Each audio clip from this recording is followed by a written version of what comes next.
Thanks again, everyone, for joining us. Really excited to have Emily with us again. Emily is an AI automation engineer specializing in HR with over a decade of experience in education, learning and development, and manager enablement. She is dedicated to leveraging cutting-edge technologies in order to enable efficient and impactful work.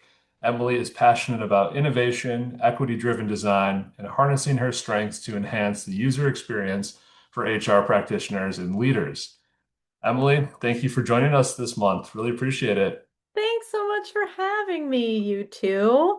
I am Emily Mabie. I'm so excited to hang out with you all today. And I want to kick this off by saying the whole premise under which I asked Zach and Nick to let me present was that I think everybody has something they dread logging in on Monday at work. Even though I absolutely love my job, there are still those moments where little Sunday scaries pop up. And I think that empowering ourselves to build with AI, becoming a learner, becoming a builder, actually gives us space to solve that AI or that Monday groan. And so we're going to work on that together today. You're going to have a working solution in less than an hour by the time we're done. But in order to do that, we all have a little bit of work to do. So everybody in this room, there are dozens of us at the moment. Everybody in this room has a job to do, even though we might fall in two different camps. Okay? Some people in here today are going to feel like I am an expert on this already. Emily, I've been using AI to automate my work, and I could get up there and teach this workshop, which is amazing. Okay? If you are in that camp, here's your job today. Your job is to review what you know, practice it with us, recall information in the chat so that you get to enrich everybody's workshop with your funds of knowledge. That being said, there will also be people amongst the dozens of us in here who are thinking the opposite. They're feeling like, Emily, this is completely new to me. I don't understand this. This feels risky, scary, unfamiliar. That's awesome too, because they also have a job to do. Their job is to lean into those feelings, engage, tinker, and develop their skills. Okay, so no matter where you are in here, you have a job to do. And I also want to share that this is going to be very participatory. So I'm going to ask for your help. I'm going to ask you to participate in the chat and build on your own screen. So make sure you've got those fingers limber for the keyboard and the mouse as we go along. Okay? Now, before we start the building, I want to talk a little bit about why we're even going to build. So I mentioned that many of us have things that make us dread a Monday, which just kind of sucks. Many of us have things that are jobs that are tedious, or they're a really manual process, or they're just frankly annoying. And when we think about the pain of those Monday moments that we're kind of dreading, a lot of what actually causes the pain, a lot of the root issue is that we are switching contexts constantly. So exhausting for our brains, right? We're in Slack, then we're in email, now we're in the calendar, now we're back in email, but we're copying something over from Slack. Now we're finding that link in our ATS. Oh shoot, nope, we got to go to LinkedIn to post an update. Actually, I'm back in HubSpot all of a sudden or Salesforce. And when we're doing that, that manual work, it's taxing, it's exhausting, and that takes away from us being able to be strategic because we're not freed up for that time. Our data hygiene becomes super poor because these apps are not talking to each other. We have so many tools and we're not seeing a lot of ROI from it. So instead, today, when we build our solution together, we're going to connect apps together so they're talking to each other, not through us. And when we build that workflow, then we can focus our energy on the highest impact work. We can eliminate those silos and we're going to just see more impact from each tool that we already have. So we're not going to bring in like a whole bunch more tools. We're just going to get more out of the ones we already use. And before we start building that solution, I also want to say that reducing like tedious, manual, overwhelming work can take a ton of different forms. I've got this sort of schema in front of you here. On the very left-hand side, there's determinism. That means something that runs exactly the same way every single time. A workflow that goes like When I get an email, log it in a spreadsheet, and then send me a text. Every single time I get an email, log it in a spreadsheet, send me a text. It's going to run the same way every single time. And all the way over on the other side, the right-hand side, we see inference. Something that's super inferential is like giving AI a goal, saying like, hey, the goal is candidates don't have to wait for information on the role when they email us. And then we just give AI all the tools, and it's going to take a different strategy every single time, but it's going to help us meet that goal. So AI is inferring what to do, which is a lot different than something deterministic that runs the same way every time. And across sort of the array of possibilities. There's shades of gray in the middle. We can have something that's pretty deterministic, runs almost the same way every time, but there's a little AI inside, and we decide where the AI goes. We could have more AI inside where AI is reaching for certain tools when it needs it, but we still have a really defined start and end point. That's sort of where we're going to be building today. So, across this spectrum, you make choices about how much AI you want in the process, how much you want something to run the same way every time. And I'm going to give you an example. Here's an example of a very, very deterministic workflow. Every time a candidate emails I work at Zapier, so I'm going to say the recruiting at Zapier email. Every time they email that email, an automation looks them up in our ATS. We use Ashby. And then it notifies the recruiter in Slack, hey, we got an email from one of your candidates. Every single time we get that email, they get looked up in Ashby. The recruiter gets a Slack message. That's running the exact same way every single time. So it's totally deterministic. There's no AI inside it. But I can show you that workflow with a little bit more AI. This one's a little less deterministic. You can even see there's something called paths. It'll take different paths depending on different pieces of data. So in this case, when a candidate emails that recruiting at Zapier inbox, same next step, we still look them up in Ashby or in our ATS, but then two different paths take place.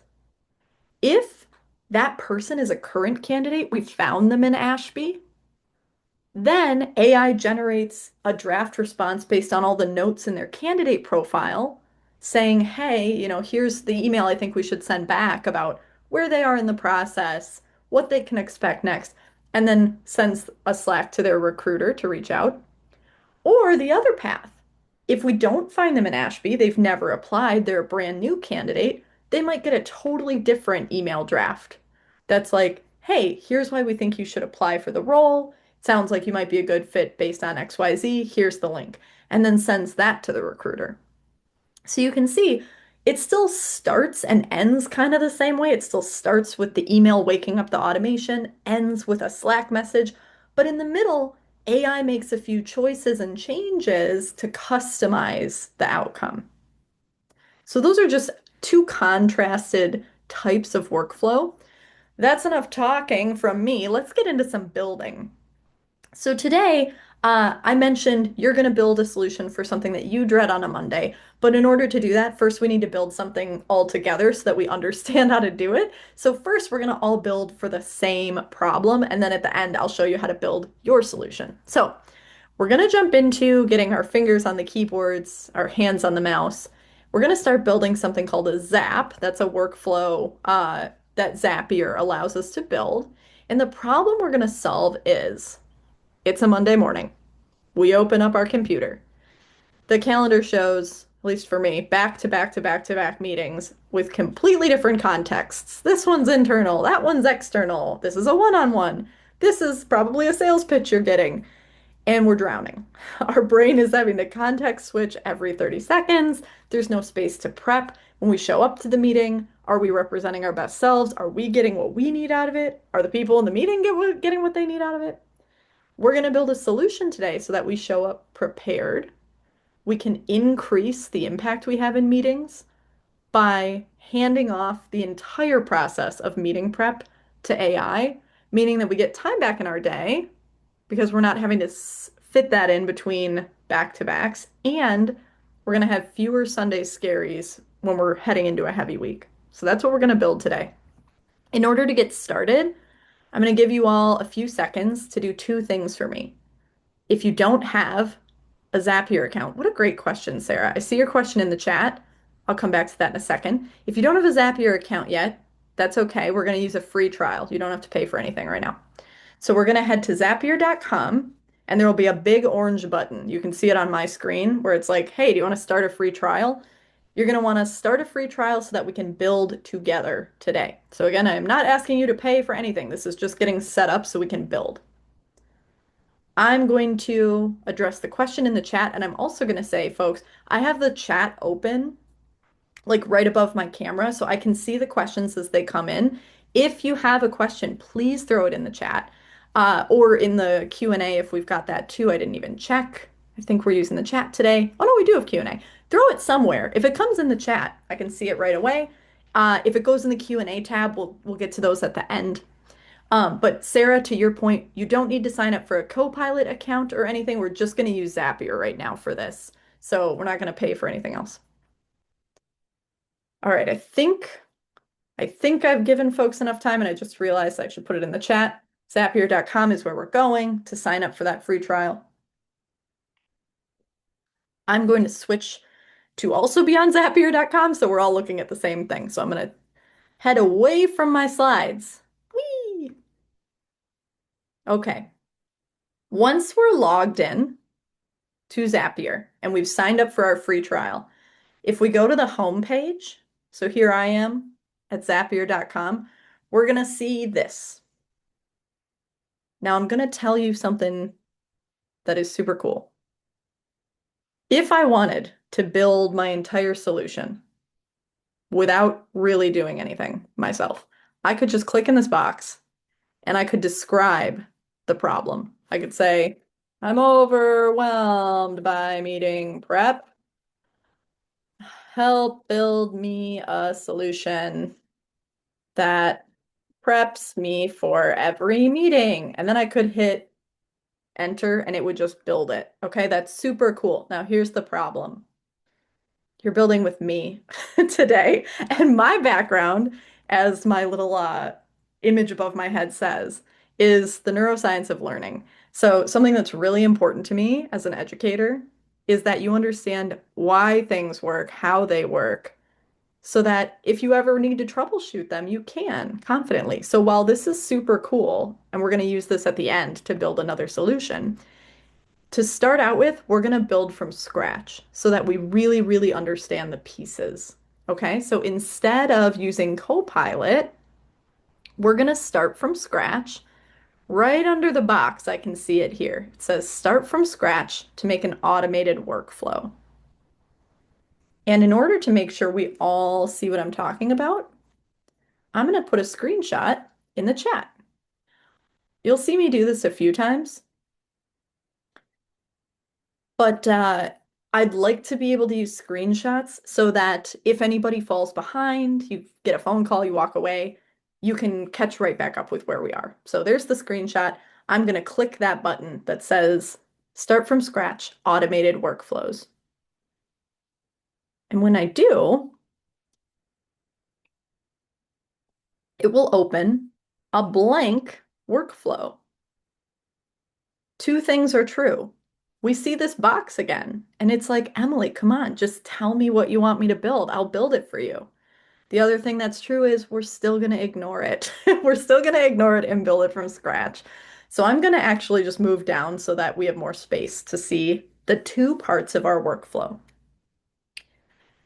The most important takeaway, I think, from today when you're building now or in the future is that anytime you're automating with AI or without it, an automation is just a fill in the blank of a sentence that goes when blank, then blank.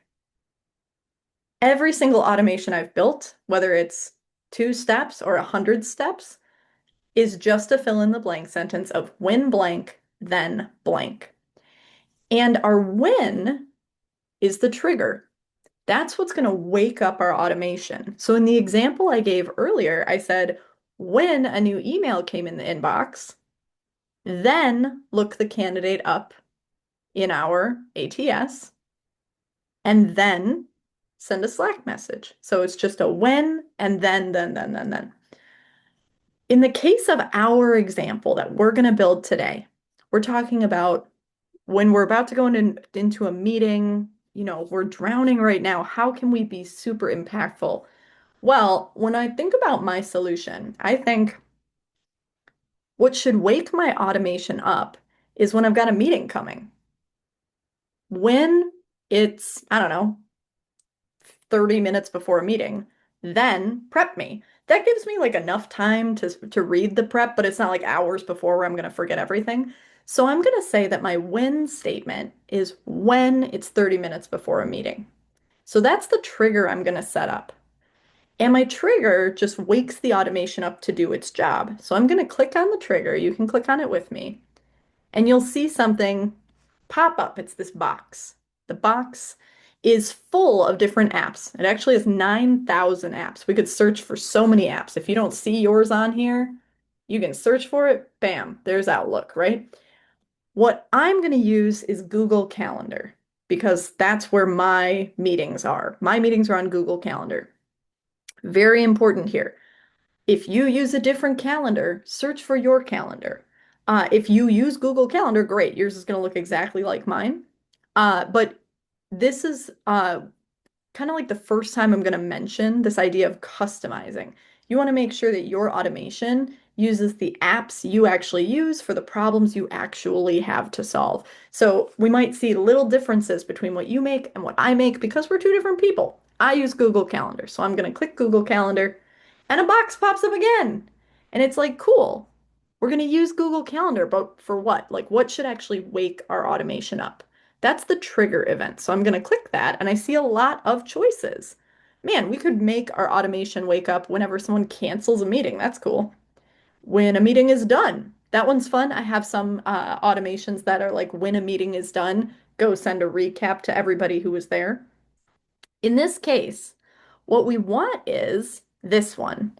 We want to wake up our automation when an event uh, is a certain amount of time before it starts. So events start, it says this will trigger a specific amount of time before the start of our event. So I'll click that.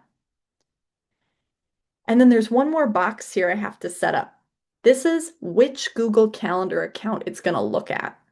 Now, if you've ever worked in Zapier before, when you click it, you're going to see your own calendar pop up. I can see mine right here, Emily Mabie, because I have used Zapier before with my Google Calendar.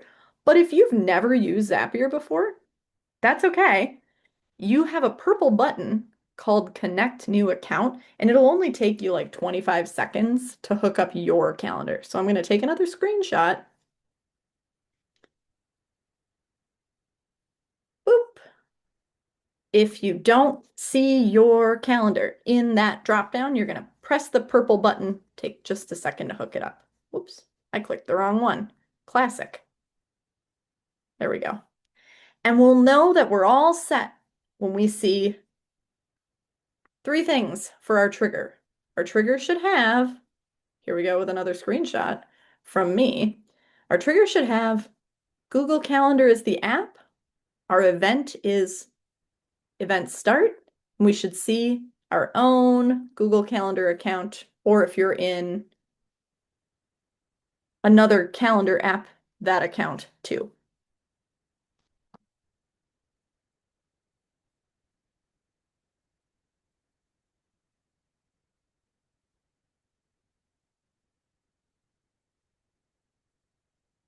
Okay, so we've got the pieces in place.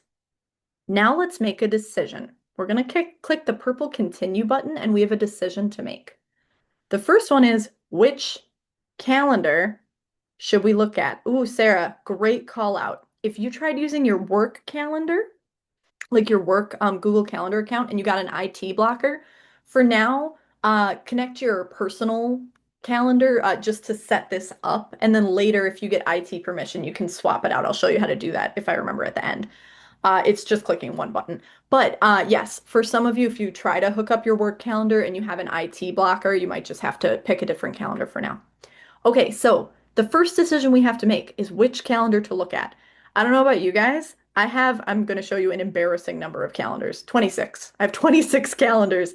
I've got ones for, oh my gosh, events, workshops. I've got one for the ERGs I'm in. I've got one for the go-to-market team. I've got my personal email calendar, like all that stuff. The one that I'm going to choose just for today is like my workshops calendar. But you look at your calendar, think to yourself, I want to customize this for where most of my meetings show up. So whichever calendar of yours has most of your meetings, that's the one you'll pick. And then customization step number two is it wants to know, okay, how long before the meeting should I wake this automation up? Now I shared, I want to get mine 30 minutes before the meeting. That gives me enough time to read it, but not too much time where I'll forget it. Customization step two, you need to decide. How much time do you want to prep for your meeting? So you might not want 30 minutes. You might want 5 minutes, or you might want 2 hours. All right, you choose.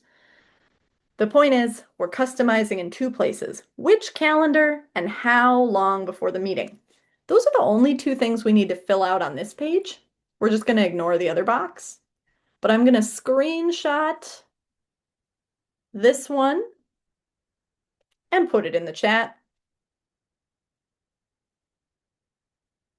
And I'm going to hit continue, which brings us to the last screen of our trigger, and that is testing. And you can see here, mine says, in order to make sure that I set everything up correctly, it's going to go try to find an event on my calendar to test with. So I'm going to hit the purple button, and when I hit test, I can see something happened. It brought in a test event.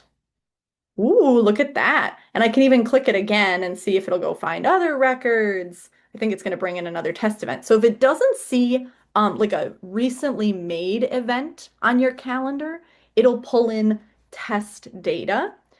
If you want to see what it looks like when it finds a real event, I'm going to head over to my calendar. I'm going to make an event. I'm just going to duplicate one I already have. Let me duplicate this one, and I'll say it's starting at 1 o'clock. Sure. You can just put an event on your calendar right now to test and then head back here and see if it can find it. Now let me see. Will it find that event?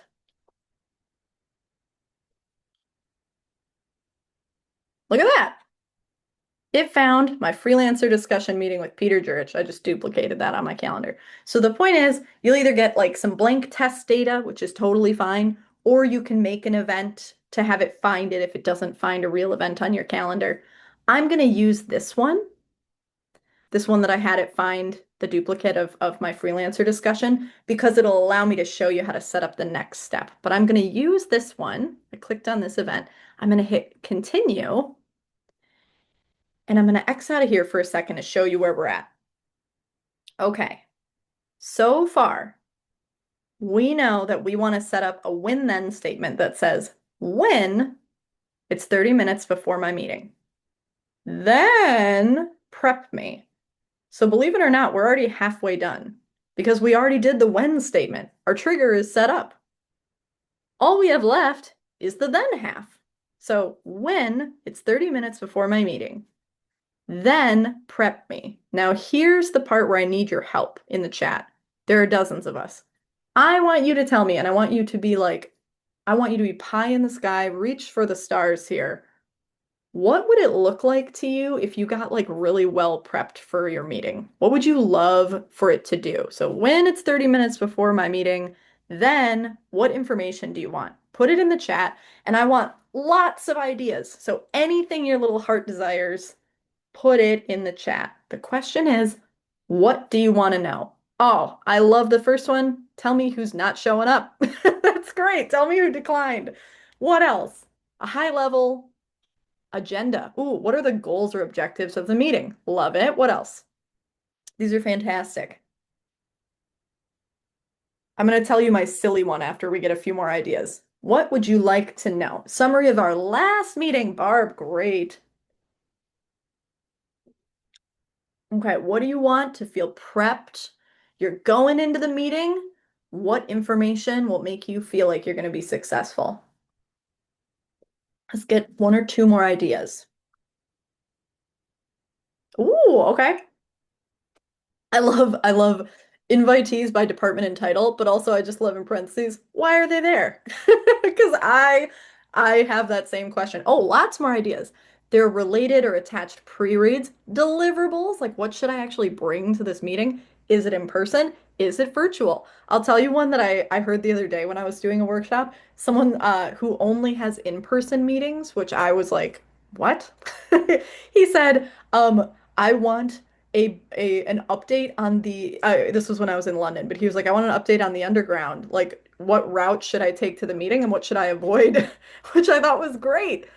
Recent developments since the last meeting. That's another good one. Do I need to type or can I use my walking pad because someone else is taking the notes? Oh my gosh, I have to celebrate this one from Terry Marie because that is such a perfect example of customizing your automation for you and your work needs. Oh, beautiful. Here's my silly customization. We won't need to do this one today, but if I'm like, I want a promotion, okay, and the feedback I've gotten is I need to do more visible strategic thinking. I could have my meeting prep include what are questions or talking points related to this meeting that I could raise to demonstrate strategic thinking. Like, oh, I could get so customized for me in this meeting prep. Let's take a bunch of your ideas and put them in action. So we're going to click on this second box that we haven't touched yet. The first one is our trigger that wakes our automation up. It's when blank. This is our action. This is the then blank. And this is what's going to happen. So I'm going to click it. And the one we want is called AI by Zapier. Okay. And I'm going to take a screenshot. Here's what we're going to set up. We're going to click AI by Zapier. And it is going to allow us to bring a little AI into our workflow. And it's got kind of an anatomy I'm going to walk you through. Many, many, many people on this call, I would almost say every single one, have used like ChatGPT or Claude to talk to AI with a prompt. So there is a prompt box where we're going to explain what we want this step to do. There's also a section down here where we tell it what apps it can use, what tools it's allowed to reach out and touch to get that work done.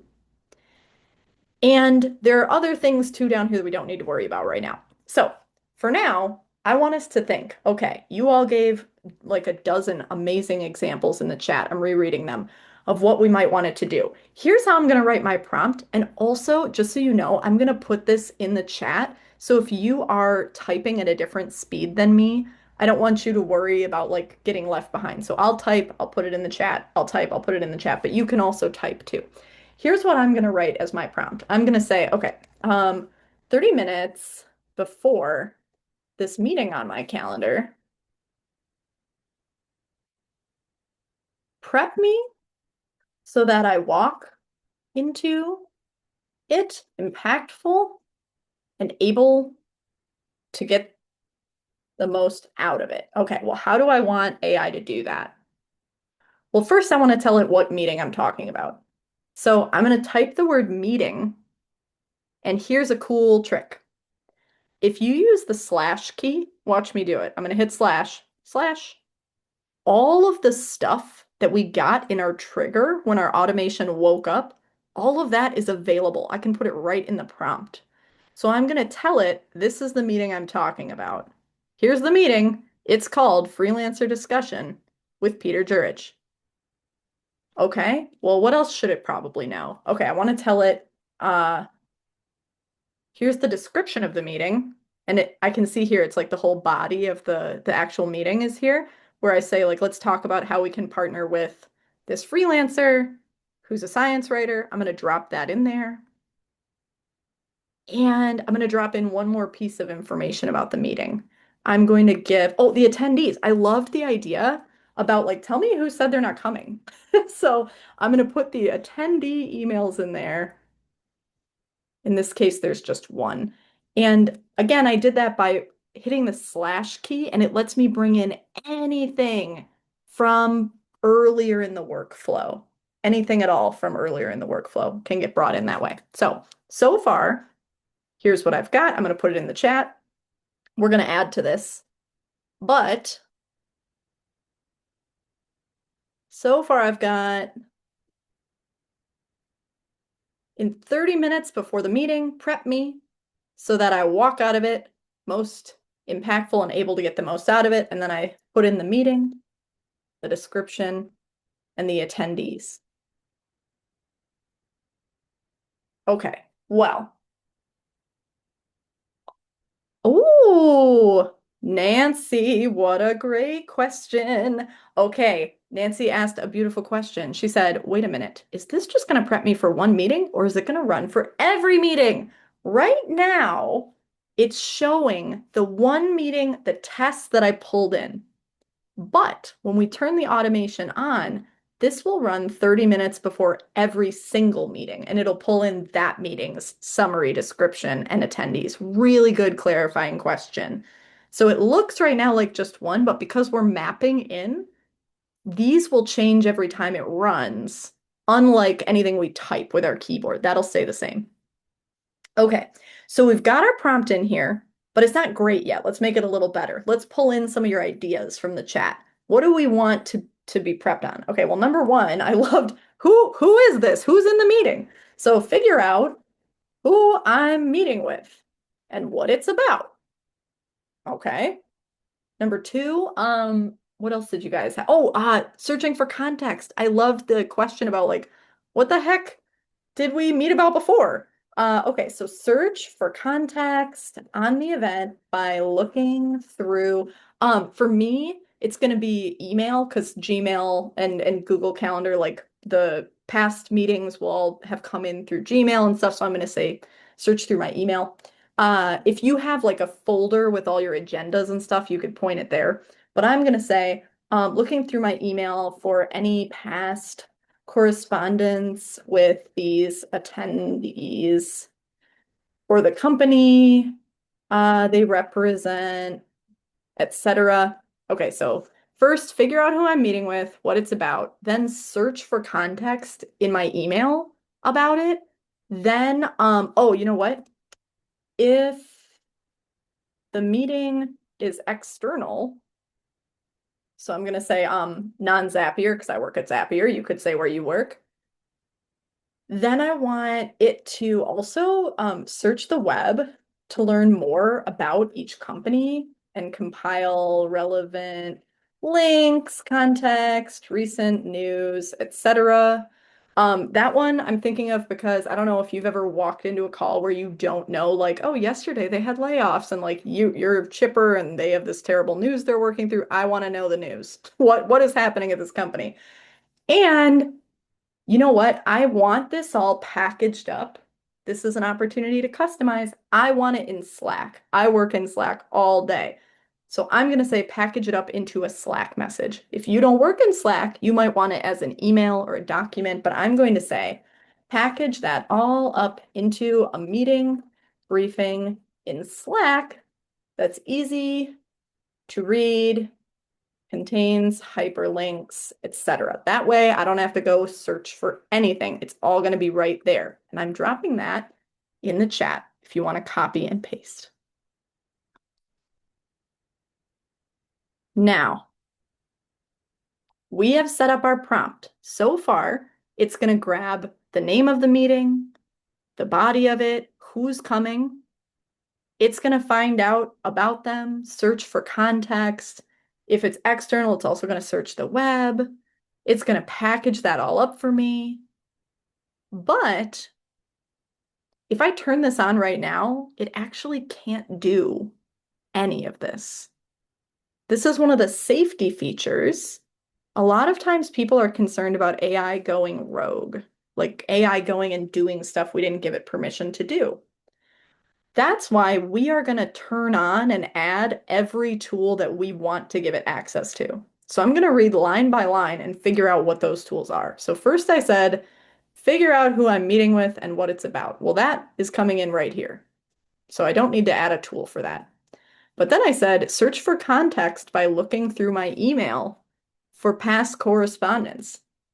Okay, well, I have to add a tool. I have to let it go read my email. It can't do that if I don't add the tool. So I'm going to scroll down to this section where it says Tools and Knowledge.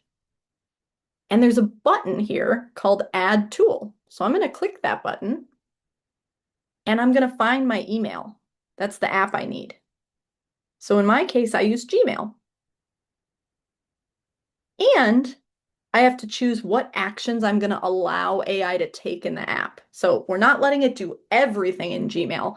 We're letting it do something very specific. So you'll notice I'm not going to let it delete my emails. I'm not comfortable with that. But I am fine with it finding emails. So I'm going to let it find email. And I'm going to take a screenshot of this after I connect it to my account. Just like before, if you don't see your email here, you can click the purple button and add your account. It'll only take about 25 seconds. But I'm going to take a screenshot. For folks in the chat, we're looking for Gmail or whatever your email is, find email, and connecting our account. And then we'll click the purple button to add the tool. Here's the screenshot. Bam! Look, there it is. Down in the tools and knowledge, it says it has access to Gmail to find an email. Now, I keep mentioning safety. If I ever decided I'm not comfortable with this, all I have to do is click these three buttons and delete it. So we can turn it off anytime, we can take tools away, but I'm okay with it going and finding stuff. Now I'm going to keep reading. Okay, so we're having it read through our emails to find context. Then I said if the meeting is external, I want it to search the web. Okay, I'm going to go down here. I'm going to turn on web search. It's just this purple toggle by the tools. I'm going to come back up. And then I said package that all up in Slack so it's easy to read. Okay, so I want it to send me a message in Slack. Now I'm going to have it send this message, just so you know, in this channel. You could have it send a DM. I'm just going to use this channel because I already have a webinar testing channel. So I'm going to click one more time, add tool. This time I'm looking for Slack. If you don't use Slack, think about where you want the prep to go. I'm going to choose sending a channel message. And the account I'm going to pick is my Slack account. You're going to be like, I know what's coming, Emily, but if you don't see your Slack account, click the purple button to hook it up. Time for another screenshot. Oh, but you know what? I'm going to show you one more thing. We didn't click the input fields before when we used this for our Gmail, so I'll show it to you now. This lets you fine tune what AI is allowed to do. So I didn't use this before. I didn't use the input fields in Gmail, but I'll use it now. So if I click the input fields, I can choose a few things. I can choose like, should I let the agent pick which channel to post in? Nah, I'm going to pick. I'm going to set one value so it's only going to be able to post in one channel. If I leave that blank, I can let the agent choose. Then it can post wherever it thinks is best. I'm going to restrict it. And I'm going to change one more thing. I'm going to scroll. I hate, this is just a personal pet peeve. I hate when Slack messages have those preview links and it like makes it so hard to read the message. So I'm going to turn that off. I'm going to say, no, you're not allowed to expand links. But this is another area where you can customize. You might want your message to always go to a specific channel, or you might not. You might want it to pick. This is where you get to customize. I'm going to take another screenshot. I'm going to add this tool. And then believe it or not, we're done. We're ready. I'm just going to send this screenshot in the chat. Boop. I'm going to add it.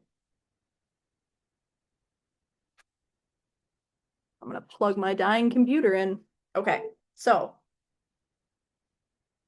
we set up the prompt. We added our tools. I chose to turn on web search. I chose to add Gmail so it could go find emails. And I chose to let it post in Slack. But how do we know if it's working? Well, let's click the purple preview button and watch it run. So I'm going to click it. That purple preview button is going to like test out all of those tools we gave it access to and test out reading the prompt. So we're going to find out really fast if we did anything in our prompt that confuses it, if any of the tools need a little bit more information, stuff like that. So right now I can see, okay, it's looking up past emails that I might have with Peter Jurich because that's who the attendee is on my meeting. Now it's doing some web search. I'm guessing it's visiting, yep, it's visiting his website. And what I would expect it to do next is package all that up for me in Slack. Now, if you used a test meeting in the first step, if you just brought in a meeting that said like test, test, then your AI step here might be like, there was nothing for me to look up because it was just a random test meeting. That's okay because we'll turn this on in a second. And for your next meeting, you'll get to see it run. But for now, I'm just going to let this finish up and then we'll move into the next portion, which is turning it on and building your personalized use case.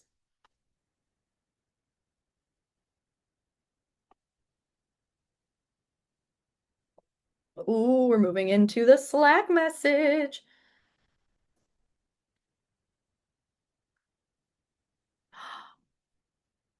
I love this question in the chat. I'll come back to that in just a second.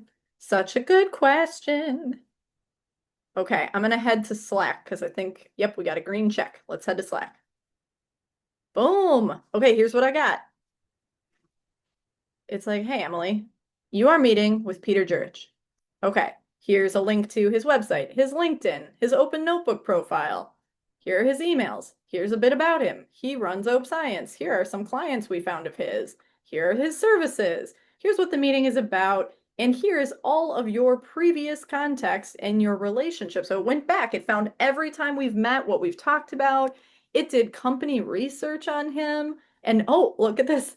Here's why we think it's a strong fit that he works with you on Zapier's content. And then it even gave me talking points and angles to explore in the meeting, along with suggested questions to ask. Oh, look at that. It even says, you've got a great rapport already with Peter.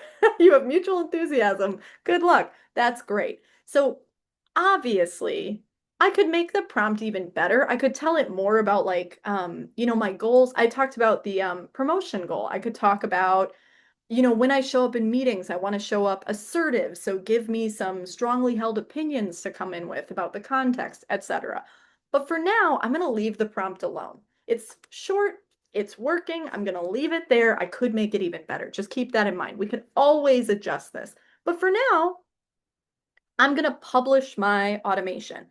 When I publish it, the big purple button in the corner, when I publish it, that turns it on. It's also going to ask me to name it. Good job. Okay, I'm going to hit publish. And something to keep in mind is that beautiful question in the chat about like, is this just going to run for that one meeting? No.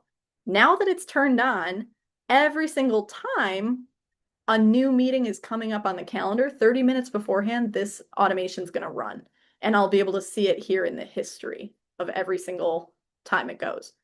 Now, I'm going to move away from this for a second because I want us to problem solve for your pain points. So we solved one that I kind of brought in. I was like, what about calendar problems? We all have these calendar problems. But I want you to tell me your own idea. Okay? Now you might be thinking, Emily, we have 13 minutes left. How the heck am I going to build my own automation in 13 minutes? It's possible. So I want you to tell me.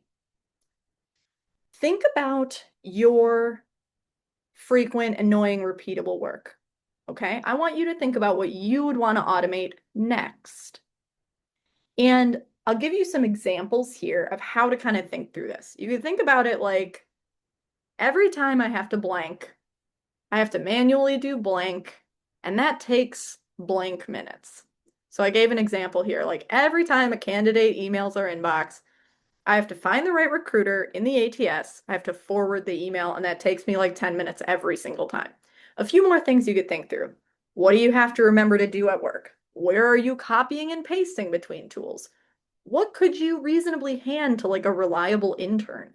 What is falling through the cracks at work or what slows you down? So thinking about those, In the chat, here's what I want you to do.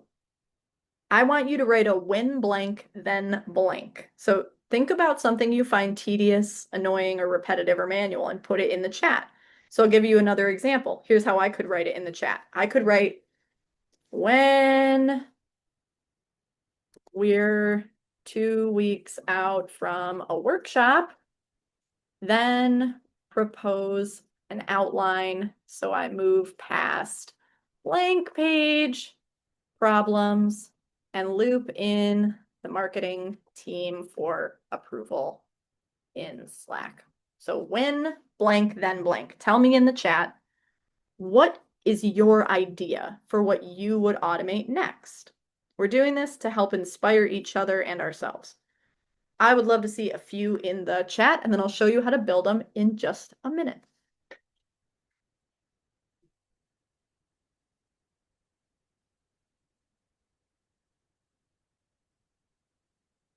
And you can have as many thens as you want as you're typing this out.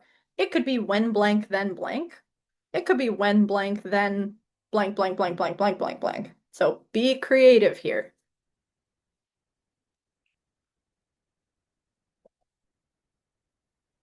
Ooh, okay.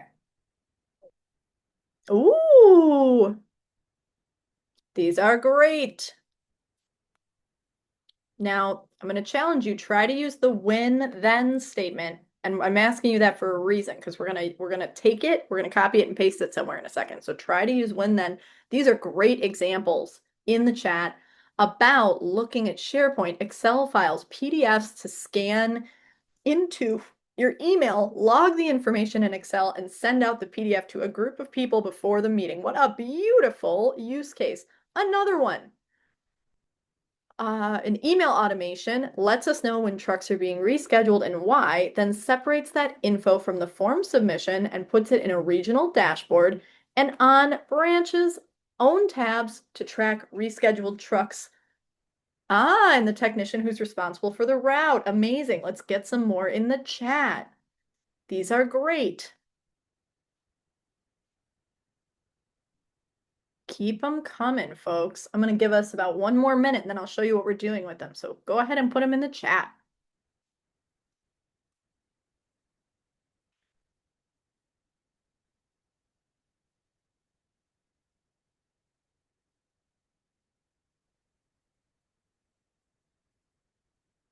When blank, then blank.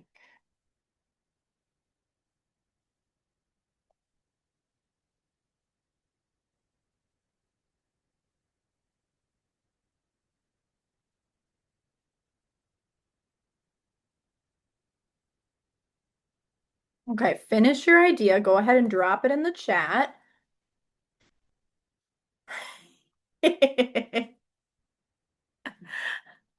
When when 10 minutes goes by between the hours of 8 a.m. and 5 p.m., have Nick tell me he loves me.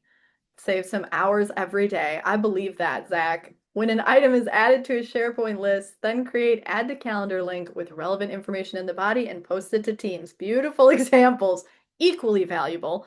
I want you to take your text that you wrote, whatever you wrote about your automation, whether you shared it with me or not, and I'm going to show you how to build your own in just a second, right? Just a matter of seconds. In Zapier, another one from Sarah. Love that. Nothing falling through the cracks is the goal. So you noticed that before when we were on the homepage, I'm actually going to go back to the homepage. There was this beautiful box and I was like, you're not allowed to use it. Then we went and we clicked on our Zap and the box came back. And I was like, you're not allowed to use it. You can't use it right now. Now you're going to use it. So you're going to go to the homepage, you're going to open a new Zap, and you're going to paste your idea in the box. So now I'm going to let Zapier build it for you. So I'm just pasting that idea. When it's 2 weeks out from a workshop, propose an outline so I'm not having that blank page problem, and then loop the whole marketing team in to approve it in Slack. And when I hit the build button, so you do the same thing, put your idea in the Copilot box in Zapier, it's going to ask you a few questions. Like it wants to know, Emily, where do you keep those workshops? Are they in a calendar, a sheet somewhere? So I'm going to say this one's in Google Sheets. And how should the outline be generated? Let's use AI to make a doc. And then what Slack channel should it go in? I'll use the test webinars. And then I'll send that out and it'll start building exactly what I need right in front of me. I don't have to spend as much time putting the pieces together. Now, Emily, why didn't you just have us do that in the first place in the workshop? Well, friends, because I'm a teacher at heart and I really, really, really want to make sure that you understand the pieces so that if you ever want to go back and change your automation, update it, edit it, and you don't want to bother with Copilot, you deeply understand the pieces and you can fix and solve any problems that might pop up. That's why we did it manually first.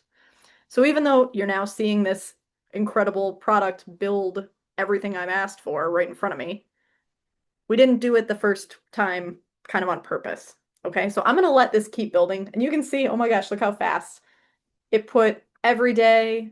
It's going to look up spreadsheet rows. It's going to pull in AI, and then it's going to send this channel message. I'm going to head back to the deck. This is where we pasted our idea. We can see it built right in front of us. We can edit it too. It doesn't have to be like, if it didn't make it perfectly the first time, it's totally fine. But importantly, I want to say two things to you. First, I want to say thank you because you put your hands on your keyboards, you tried something that might have felt really new and risky, and you leaned in, which is super, super important. And I also want to say that if you have questions, I saw a few in the chat. Now would be a great time to throw them in the chat or the Q&A tab because we have about 4 minutes before we are going to close out. So I would be happy to answer them. And I'm actually going to start with something Beth just put in the chat. Nancy, you got an @ tag on that one. Saving tokens. So something a lot of you might be hearing about, especially if you're running like AI transformation at your companies, is this idea of like token maxing or people like burning through a ton of money by using tokens. This is actually where I'm going to go backwards in the slide deck. This is where picking the tool becomes super important. So we already talked about there are a lot of problems that can be solved with just automation, no AI at all. There are a ton of workflows that don't need AI. That's where you save a ton of tokens, is not bringing AI in the first place when you don't need it. The other place you can save a ton on tokens is only bringing AI in the steps where you need it. So having a workflow where AI handles customizing the message, but it doesn't handle connecting these 3 apps because it doesn't need to. We can do that with determinism. So I want to speak to that first. Another great question in the chat that I want to talk about is from, okay, we've got, I see, wait, I lost it. Oh no. Okay, yes. Someone asking about using Gemini, using Google Apps scripts. How is this different? Such a good question. So something I want to point out, I'm going to head back here for a second, is if you like really want to write code for a step, you can in this platform. You can add in a code step, and I have quite a few automations where I've chosen to do that. That being said, the reason this is different, one of the ways this is different, is A, it's like snapping Legos together. You don't have to write any code at all. As long as an API exposes something, you can snap the Legos together and build it here without any code. The other way this is different is governance. And if anybody here is like in people or IT, you know how important governance is. So I'm going to show you something. Sorry, I didn't have this pulled up because I was not anticipating it. But something that's really important about this software that we just used today is the way it's governed and secured.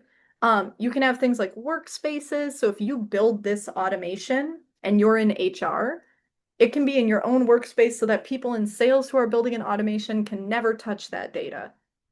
You can also restrict actions using Zapier. So for instance, you all saw me allow my AI to go look through my old emails. But if your company decided you don't want anyone to be able to allow their AI to read emails, you only want your AI to be able to draft emails. You can toggle that on and off thanks to the governance features in Zapier. Those are just two of the examples of why it's a little bit different building in Zapier. But there are other examples too that I'm happy to share. If you want to follow up on any questions too, I know since we're running out of time, please feel free to. Those are your questions are valuable to me, even if we're running out of time. What are tokens? Nancy, what a great question. Tokens are one way that we can think about paying for AI. So tokens are a way that the use of AI is measured. And often if your task is more complex, it will use more tokens, so it will cost you more. It's a little hard to describe it that way because most of us are not paying per token. We're paying for like a plan that includes a certain number of tokens. So you could think of it as like at this level of plan, my AI will do this amount of work because I've paid for that much, and it won't do more than that. So that's sort of what we're talking about here. Yeah. Yeah. Another, and I'm seeing in the chat, another reason why Zapier is really helpful is as like an enterprise product. So you might have your entire company able to build on Zapier, but you want to make sure that like the talent team has read and write access to your ATS, but the onboarding team only has read access to your ATS. So that's super, super helpful here too. The other thing I'll share about my personal beliefs, and I know we're right at time, uh, my personal belief, and Nick and Zach have both heard me say this, is that every single person in your organization should have access to the tools, and Zapier makes it safe for every single person to be a builder. I don't think that there should be gatekeeping around like the ability to solve your own problems at work, and become AI fluent. So that's another reason why it's such a powerful tool. Now, that being said, Zach and Nick, do you want to close us out here with any final thoughts? Yeah, well, first off, thank you because this was a very engaging and interactive workshop. They're not always as engaging, but when Emily takes the stage, virtual or in person, I'm taking notes, I'm following along. It's really keeping the juices flowing up here for me too. So on behalf of everyone here, thank you, Emily. That was an awesome and engaging workshop. Really appreciate it. Oh, thank you. Thank you so much. I know that today we built workflows, folks. If you're a Claude user, if you would rather be working directly in your chat interface, if you want to use agents, I've got workshops on those too that I'm happy to share with Nick and Zach to send in a follow-up. I don't know if you guys do any follow-on. Okay, great. So Yeah, I can send a link to just like a YouTube playlist of me doing these if you're interested in something other than workflows that we explored today. that'd be awesome. I know I would be interested in that. I'm a Claude user, so that would be cool. Yeah. Cool. Awesome. Well, thanks again, everyone, for joining us. Hopefully, we'll see a lot of you in just 19 days in Madison at CultureCon 2026. And Emily, thank you again. We'll see you in a couple weeks. Yay! Be there, fight with me about donuts in person. I will see you all at CultureCon live in 19 days.